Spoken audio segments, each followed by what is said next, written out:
mayroong mga nakakapansin nito, ewan ko kung napansin niyo rin.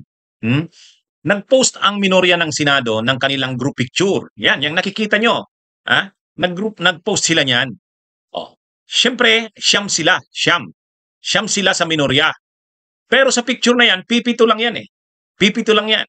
O nandiyan sa pinakakaliwa si Robin Padilla, si Jingo Estrada, si Alan Peter Cayetano, si Amy Marcos, Marcoleta, Chis Escudero, Joel Villanueva.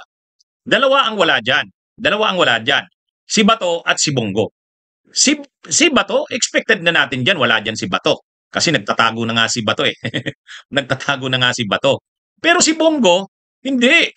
Hindi dapat na mawala diyan si Bongo.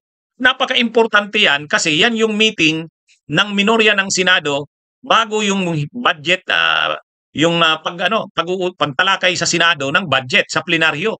Kaya ano ito? Napaka-importante. Sa katunayan, pinost nila yan, ang sabi ng minorya, handang-handa na ang minorya sa debate tungkol sa budget ng Senado. Oh. Pero napansin nyo, wala si Bongo, ano? Hindi natin alam, baka may importanteng lakad lang.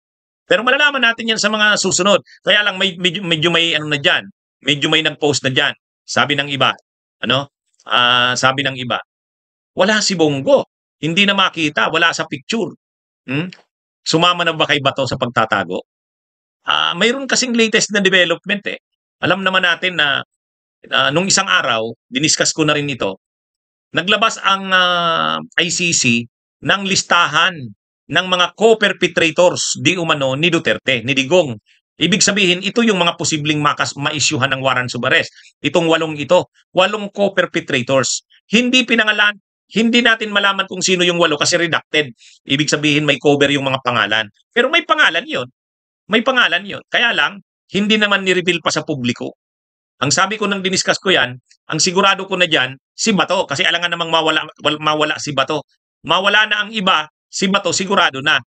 Ngayon may ang tanong natin doon, kasama kaya doon si Sara at saka si Bongo? Malaki ang posibilidad.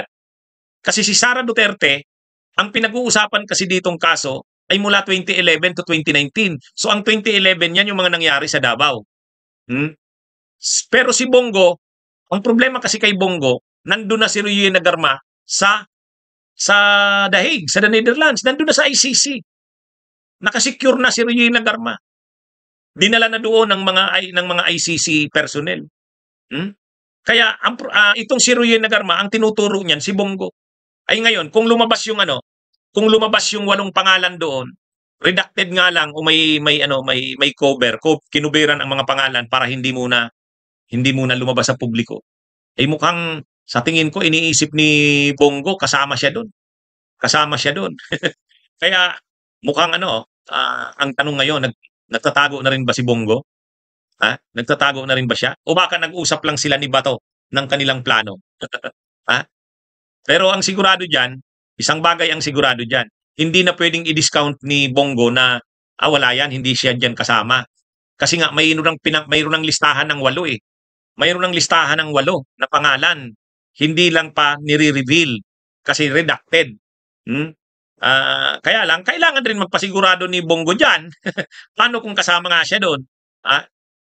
Paano kung sabay na lalabas ang arrest warrant nilang dalawa?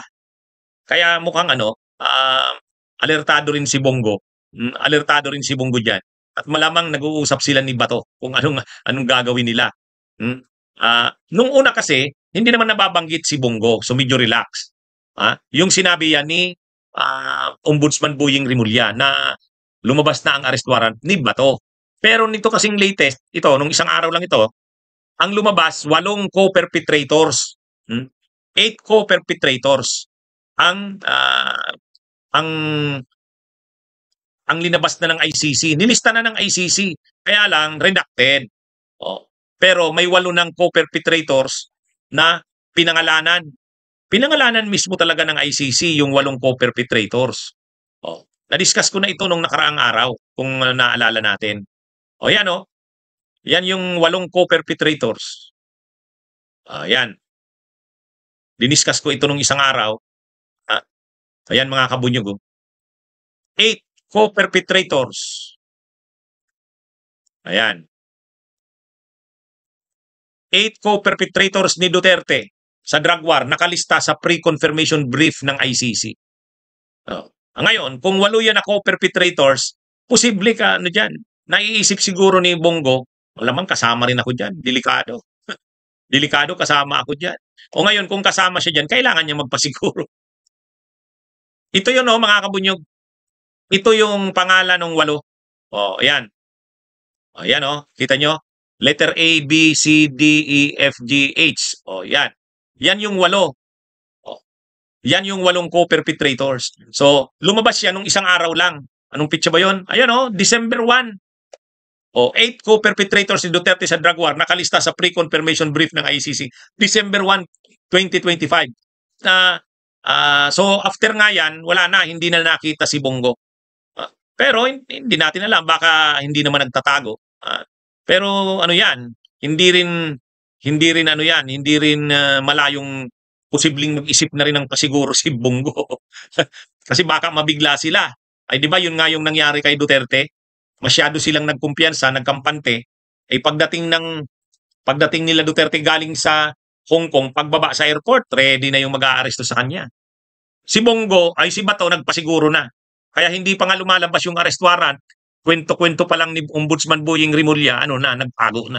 Si Bongo, iniisip niya, wala, hindi ako kasama. Kaya lang, nung lumabas yung 8 co-perpetrators, yung pinakita ko sa inyo, o baka naisip ni Bongo, paano kung kasama ako sa i-issuehan ng arrest warrant? Tapos kampante siya, kumpiyansa siya na hindi kasama. Kumpiyansa siya na hindi kasama. Paano kung biglang-bigla, kasama pala siya? Kaya itong group picture ng minorya nung isang araw na wala si Bongo, medyo nagki-create yan ng nagki-create ng nagtatago na rin ba si Bongo? Malalaman natin yan sa susunod na mga araw. Kasi pag nagpakita na si Bongo sa susunod na mga araw, hindi. Hindi. Baka nag-usap lang naman sila ni Bato. Kaya medyo nawala siya. Pero pag biglang sumipot na yan sa susunod na mga araw, nakita na nating nagpakita na si Bongo, hindi.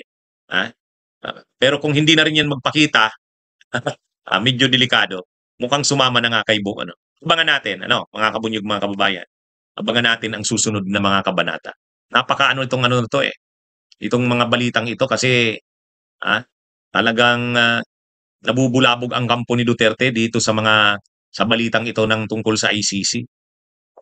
Kasi nung una kasi in-underestimate nila ang ICC. Nag-overconfident sila na hindi, walang maaaresto sa atin diyan. Hindi tayo madadala diyan sa ICC. Ay bigla si Duterte na-aresto, nadala sa ICC. At kalalabas din lang ng statement ni Secretary of Interior and Local Government Junvic Rimulya. Sabi ni Junvic Rimulya, kapag lumabas ang ICC arrest warrant at pinadala sa Interpol at humingi ng tulong ang Interpol at na-validate, na-verify na totoo yung ICC arrest warrant na yon, kapag na-validate yan ng DOJ o kaya ng Center for Transnational Crimes o kaya ng Interpol, sabi ni Junvic Rimulya, aarestuhin nila si Bato o kung sino man ang may warrant of arrest.